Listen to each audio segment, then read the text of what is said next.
Bismillahirrahmanirrahim. Assalamualaikum warahmatullahi wabarakatuh. Perkenalkan, nama saya Anggi Genri dengan nomor induk mahasiswa 1930102067 dari Prodi Perbandingan Mazhab Fakultas Syariah dan Hukum dengan mata kuliah Hukum Acara Peradilan Agama yang diampuh oleh Bapak Muhammad Fikri Oslami, SHI, MHI. Tujuan saya di sini membuat video ialah untuk mengumpulkan tugas sebagai mahasiswa aktif UIN Raden Fatah Palembang.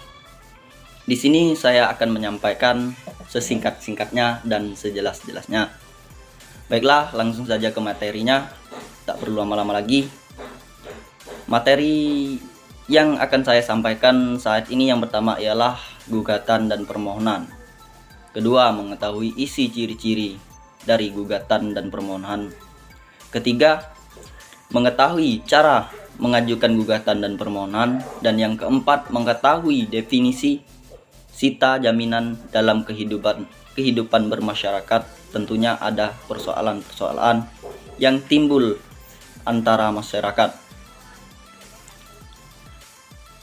Permasalahan yang timbul dalam masyarakat sangat beragam. Di antaranya adalah permasalahan tindak perdata atau tindak pidana dalam peradilan agama. Gugatan atau permohonan diajukan kepada ketua pengadilan agama atau dilimpahkan kepada hakim. Gugatan dan permohonan memiliki perbedaan utama gugatan dan permohonan. Sebagaimana yang kita ketahui, perbedaan antara gugatan dan permohonan itu di mana gugatan memiliki perkara sengketa yang harus diselesaikan dan diputus oleh pengadilan. Sedangkan permohonan tidak adanya sengketa di dalamnya. Dan adapun ciri-ciri dalam gugatan dan permohonan yaitu yang pertama adalah ada pihak yang bertindak sebagai penggugat dan tergugat.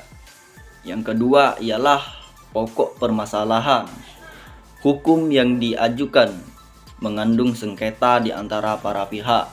Dan adapun yang ketiga, tahapan cara untuk pengajuan gugatan dan permohonan, yaitu satu, yang pertama, tahap persiapan sebelum mengajukan permohonan atau gugatan ke pengadilan. Yang kedua, tahap pembuatan permohonan atau gugatan permohonan atau gugatan pada prinsipnya secara tertulis. Yang ketiga, tahap pendaftaran permohonan atau gugatan setelah permohonan atau gugatan dibuat kemudian didaftarkan ke panitiaan pengadilan agama yang berwenang memeriksa dengan membayar biaya panjar perkara. Dan tahap yang keempat, pemeriksaan permohonan atau gugatan. Sebagaimana kita tahu, dalam praktek pengadilan pihak yang tidak hadir dilakukan maksimal 3 kali. Apabila 1. Penggugat tidak hadir, maka gugatan gugur.